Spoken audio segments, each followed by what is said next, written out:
Smoldering myeloma has been, for a long time, a very sensitive topic because we've been observing those patients for a long, long time. But recently, over the past 5-6 years,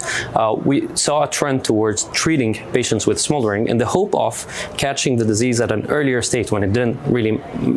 manifest in terms of side effects and symptoms in the patient.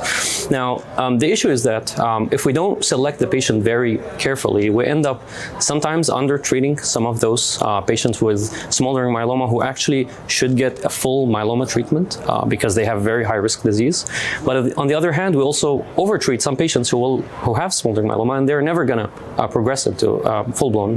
multiple myeloma. And so a lot of the research that I'm doing right now focuses on finding that soft spot where there are patients who we know are very, very high risk, who should be treated fully as active myeloma, while sparing the patients who are, I would say, would not benefit as much from treatment that could be toxic to those patients. And so the way that we do this is not by depending on one particular measure, which historically has been the tumor burden, how much of the disease you have that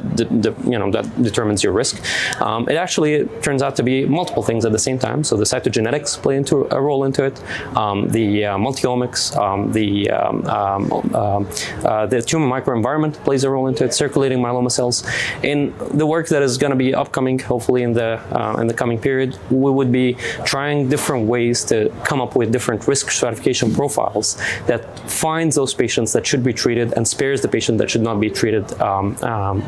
with smoldering myeloma.